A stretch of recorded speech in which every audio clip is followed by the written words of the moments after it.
Thank you very much. Good evening, everybody, and good evening, everybody who may be following us online. My apologies to you for the slightly late start of the meeting. I'm Councillor Ian Edwards. I'm the leader of the council, and I am chairman of the cabinet. This evening, we do have a member of the public present. So, for your benefit, should a fire alarm sound, we will be leaving this room. But don't worry. All of us around here know the way to go and we will guide you, but we will be going that way, okay? So please relax around that. And colleagues, can I please ask you to have your mobile phones or other electronic devices turned to silent. And with that, Mark, I believe we're ready to go, and we'll go to agenda item 1, please. Apologies for absence. Thank you, Chairman. All cabinet members are present. Thank you.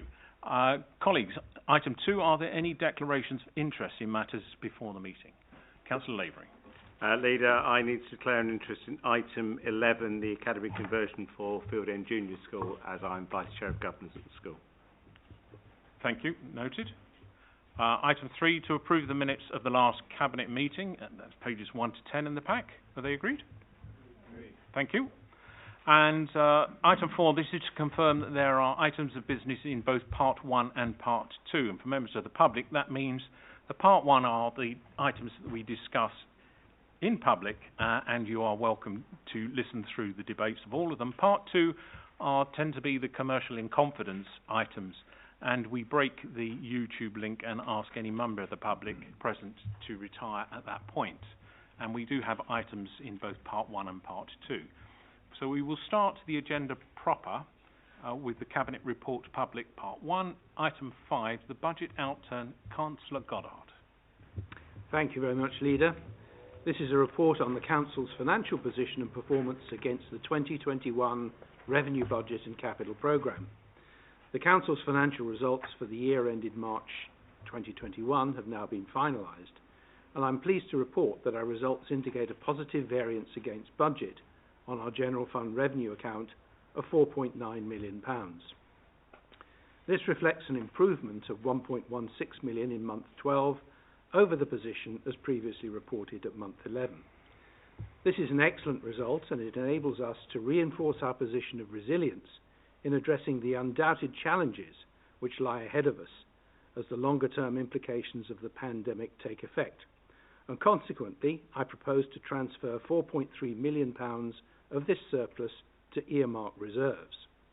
The detail of this proposed allocation can be found on page 3 of the Agenda B pack.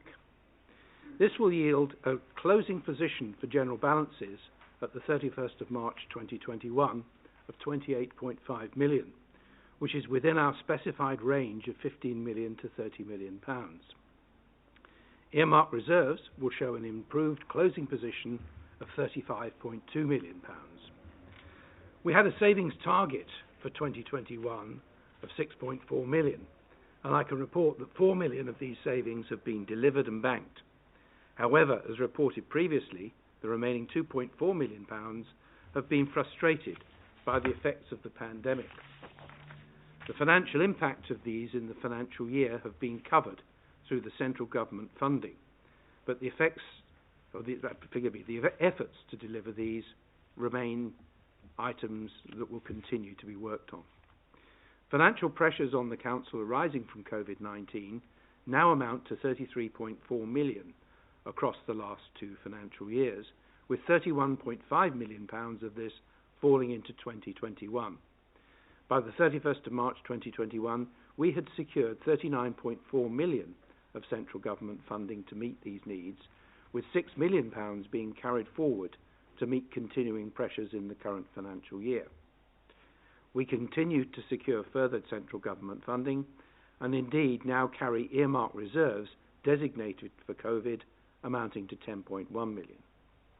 Turning to the General Fund Capital Programme, an underspend of £48.5 million is reported against the 2021 capital budget of £86.9 million. £18.3 million of this represents cost underspends, whilst I'm recommending that £30.2 million is rephased into current and future years. The Dedicated Schools Grant shows an in-year overspend of £10.4 million.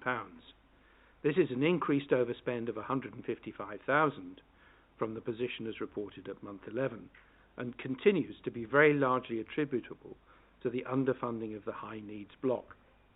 Our cumulative deficit on the school's budget at the 31st of March 2021 stands at 25.4 million. And I'm pleased to report that our officers are now in discussion with the Department for Education in order to agree a repayment programme and a structure of funding which will see a balanced budget in later years. Our housing revenue account reports a deficit of £1.9 million for the year, but this is after the provision of £20.3 million of capital programme funding. This is a positive variance on the budgeted deficit for 2021, amounting to £183,000.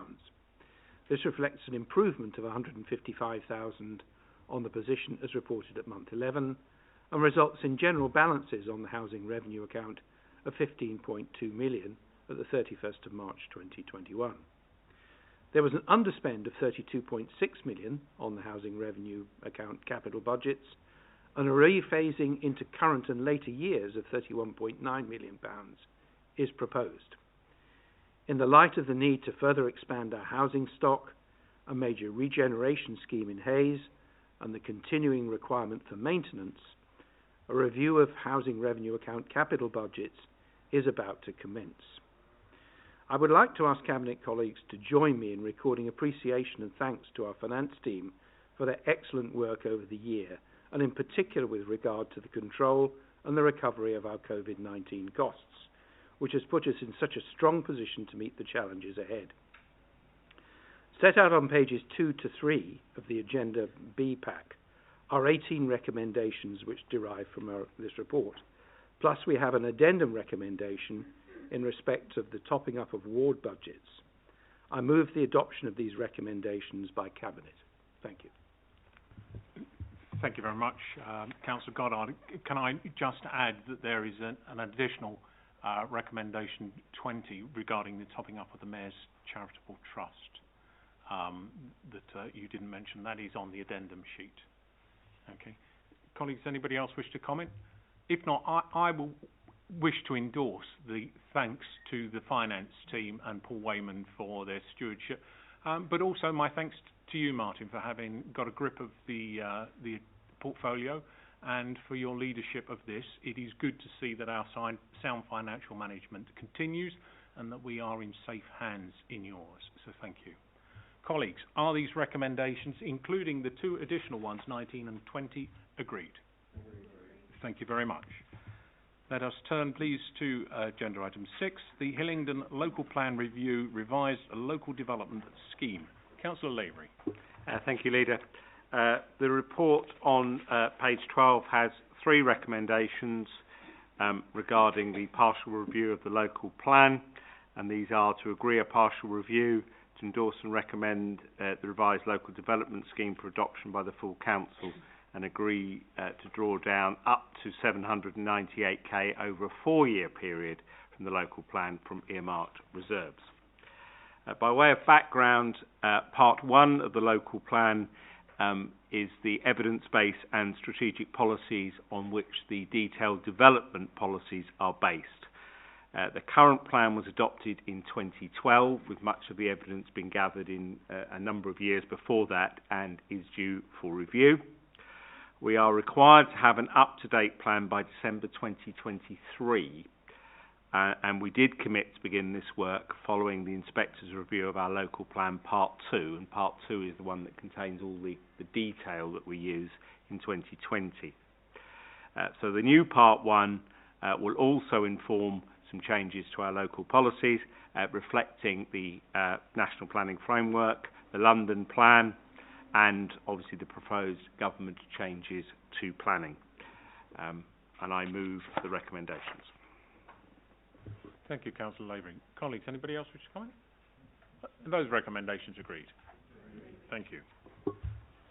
This is, again, Councillor Lavery. This is the draft revised statement of community involvement, agenda item 7. Thank you. The report on page 28 has the 3 recommendations associated with this report: to approve the draft revised statement of community involvement, grant delegated authorities to Deputy Director Planning and Regeneration to agree minor editorial changes in conjunction with myself, and note that following consultation a further report will be brought to Cabinet to consider the adoption of a revised statement of community involvement.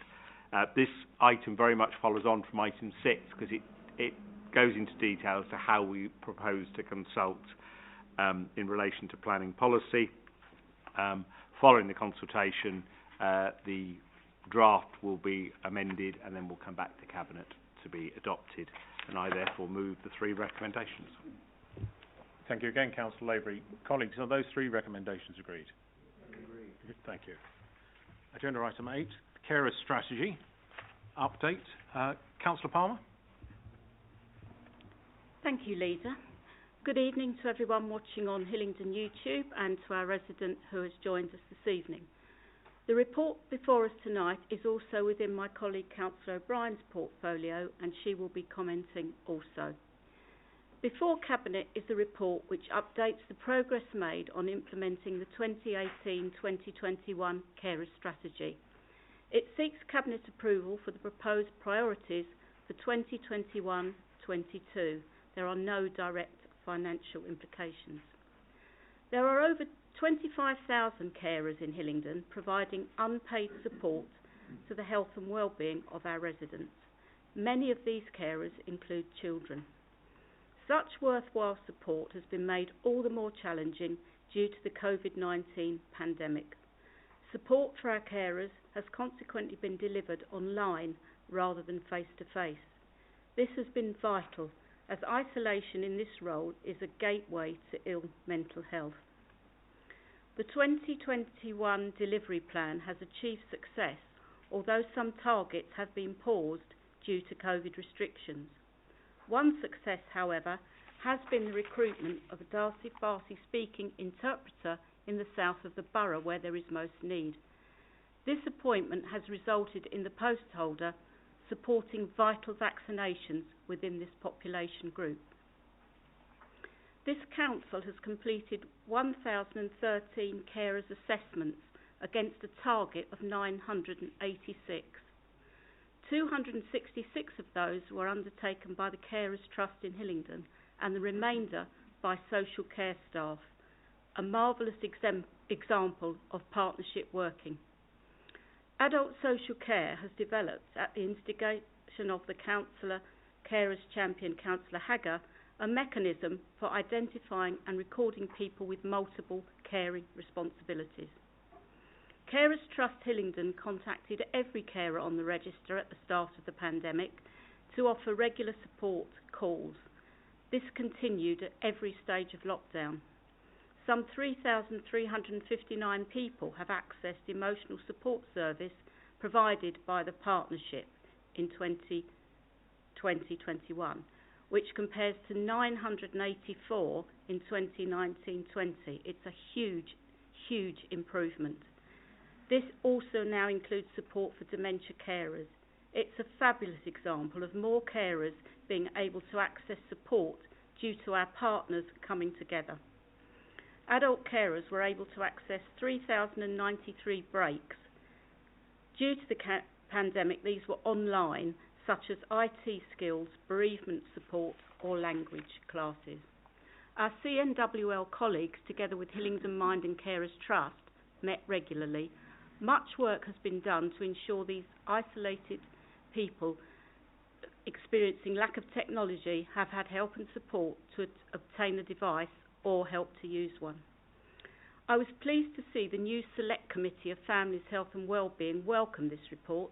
They noted the vast improvement in partnership working, in particular the development in mental health support provision. I thank them for their comments. Cabinet is asked to approve the priorities at paragraph 39, which include restoring face-to-face services to enable carers to have time away from where they provide care, the delivery of a guide for people who suddenly become carers, and exploring with carer leads in GP practices and Carers Trust Hillingdon how to identify and support carers who may be reluctant to attend practices, something I hope to see the outcome of in my role as Chair of the Health and Wellbeing Board. London Borough of Hillingdon and our partners should be proud of the work and support that carers in Hillingdon can receive. Before I move this report, I'll hand over to my colleague, Councillor Susan O'Brien. Thank you, Councillor Palmer. Councillor O'Brien. Thank you, Leader, and thank you to my colleague, Councillor Palmer, who has introduced tonight's agenda item 5, the Carers Strategy 2018-2021 update. As Councillor Palmer has spoken to the adult carers, I will make comment to our young carers who are all under the age of 18 years of age. The update provides us with an insight into the lives of some of our young carers. The achievements have been in responding to the challenging family situations and the considerable amount of pressure the last 16 months has had on young carers and how it has impacted on their family life, with more time in the home with less or no respite. In the past, for some of our young carers, respite would simply be attending school and getting a break from caring. Another achievement was the Hillingdon Carers Partnership realising the need to increase resources in the family support team by placing a support worker in the community mental health team. This allowed young carers to access the right qualified professional. The partnership was also proactive in ensuring that 32 laptops went to young carer families via the schools under the Department for Education Laptops for Schools scheme when online sessions started up at home. This benefited 80 young people. Furthermore, over 1,500 breaks were provided in areas of sport and creative arts, and 131 additional hardship grants were awarded to young carers and their families. Next year, it is hoped that our young carers can eventually return to some form of real respite, with residential breaks to enhance the quality of life for those that need it most. I support the recommendations for noting and approval on page 76, and I therefore commend this report. Thank you. Thank you very much, colleagues.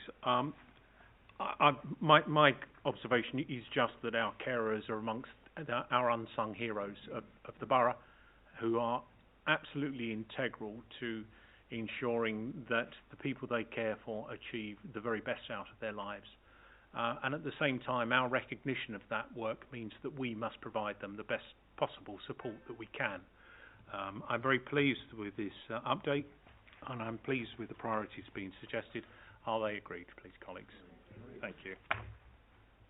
Let us turn, please, now to agenda item 9, the Counter Fraud Strategic Plan 2021-22. Councillor Goddard. Thank you, Leader. This item provides the draft strategic plan for 21-22 for the Counter Fraud team. This is set out in full detail on page 89 of Agenda Pack A.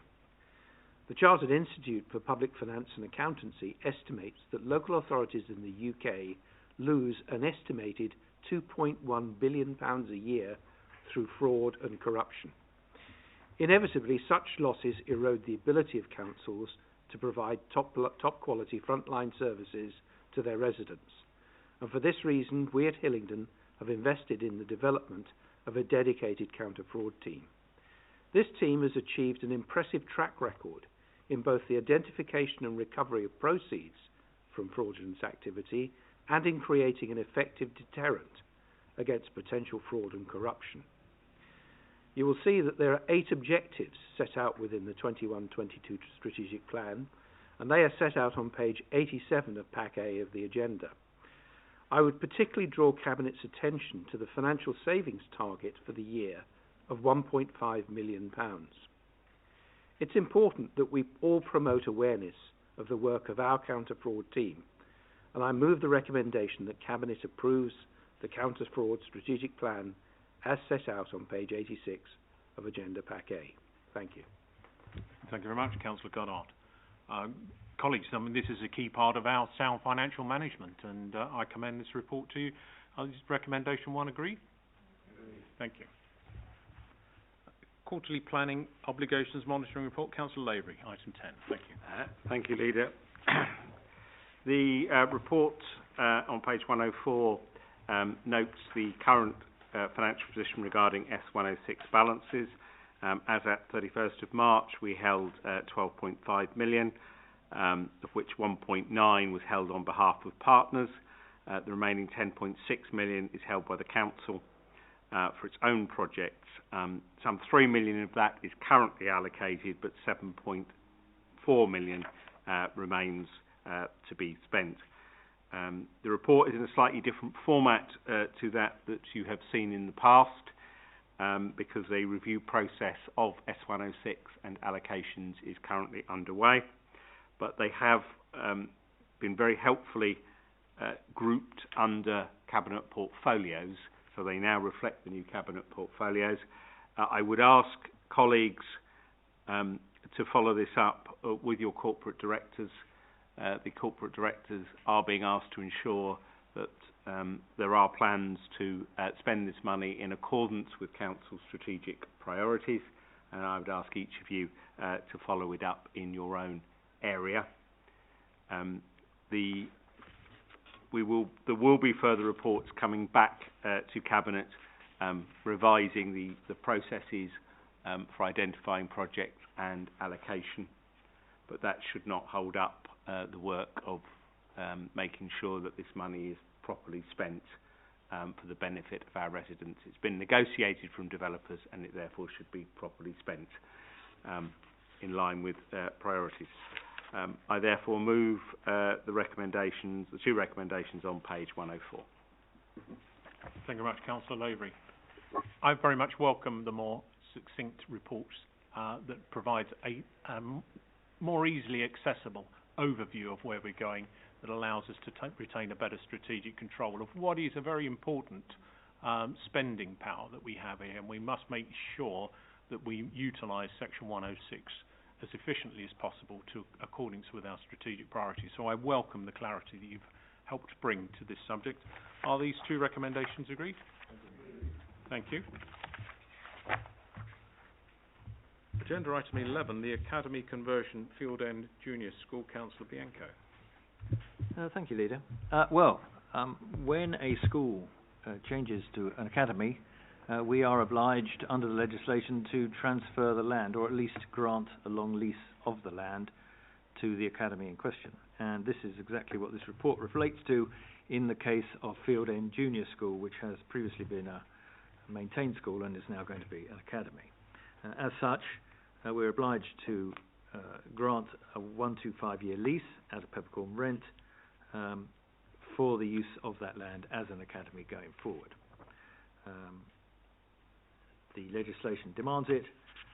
The good news is that in the future, should this cease to be an academy, we would have the right to reclaim said land. However, the recommendations on page 109, and I move it.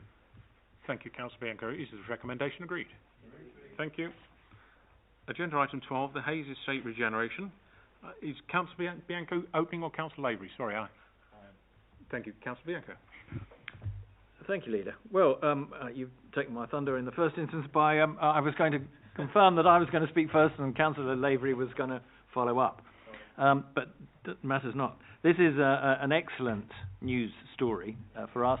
It's a big step forward for us, and it is hopefully the beginning of a long and, it will be a long task, but that will produce great results for us and our residents and certainly the people of Hayes.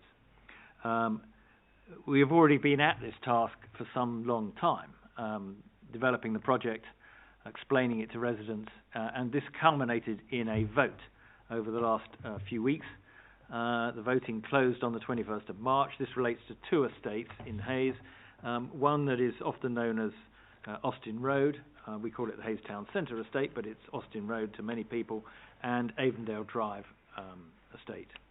Avondale Drive, it comprises essentially three former Bison high-rise blocks, 14 stories each, which are now past their sell-by date, and this offers us an opportunity to seriously move forward the housing offer that we make to our tenants and residents in that part of the borough, and Austin Road has been fraught with many problems over a number of years, and again this offers us a significant opportunity. The really good news, as I said, was that the ballot closed on the 21st of May, and the results were 94.1% in favour of the proposals to redevelop on the Avondale estate, and 78.7% on the Hayes Town Centre estate. And turnout at Avondale Drive was 84.9%, and in Hayes Town Centre 89.8%. So these are really very positive acknowledgements that, and agreements with us that redevelopment of these estates is the way forward. There is clearly a lot to be done between now and delivery of the first of those units, let alone the last of those units, and this will take a number of years to complete. However, I will move the recommendations, so we can both be sure that they are moved. There are 8 recommendations on page 116, which I will move. This is, I'm sure, before I hand over to Councillor Lavery, I'm sure that this item and others like it will come back before this committee again in the future. And certainly in that respect, it is very much our intention to look at other opportunities across our housing stock to see where we can do more of this, bringing new homes, better quality accommodation for our residents. Thank you. Thank you, Councillor Bianco. Councillor Lavery. I would echo Councillor Bianco's comments that the very positive result expressed by the residents of these 2 estates was indeed very good news. This is very good news for residents. We are looking to develop high quality schemes to provide modern accommodation which meets the needs of our residents. It will also enable us to solve some of the issues that we have currently, particularly those who are currently overcrowded, where we will, as part of this, we will be dealing with that overcrowding. And we have given very clear statements to our residents about our offer, and that's been very clearly set out and was clearly, I believe, part of the reason that this has been positively supported in terms of what they can expect from us and some ideas of what these new properties might well look like. We will now be moving forward very shortly with the detailed planning process, which will result in a planning application being formally lodged with the Council as the local planning authority. There will be further consultation in addition to the extensive consultation that's already taken place regarding those formal plans, with the hope that we can get a planning decision from Planning Committee somewhere in the very early part of 2022. That is so we are working at pace to get this moved forward, and as Councillor Bianco rightly said, it will be delivered in phases, so it won't be a question of demolishing everything at one go. It will have to be done in phases, and we're currently working on the first phase and where people will live in the time while these estates are being redeveloped. I would like to put on record my thanks to all the officers in the housing team and others who have worked extremely hard on this to date, particularly on the consultation. We were doing all of this work during the challenging circumstances of the pandemic, and I think they do deserve our congratulations for the amount of work they put in to ensure engagement and ensure they got to talk to as many residents as possible, be it online, but it was extensive, and I think we ought to note that. Thank you very much, Councillor Lavery, and I'd just like to add my thanks as well to it. The high turnout or the high vote in favour of this shows the need for the regeneration. But the high turnout, I think, is a reflection of the effectiveness of that engagement we had with the residents and the professionalism of our communications team that have helped to make sure that our residents understood what the offer was and what the benefits would be of supporting it.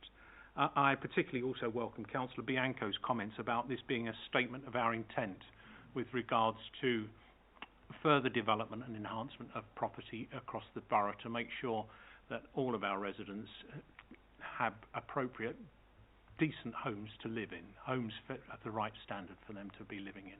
And that is something that we as an administration are committed to achieve. So, colleagues, are the 8 recommendations of this report agreed? Agreed. Thank you. that completes part one of the meeting. We now need to move into part two, so I must respectfully ask a member of the public to retire at this point, and also to ask Mark to break the link. So those watching on YouTube, good night to you. Thank you.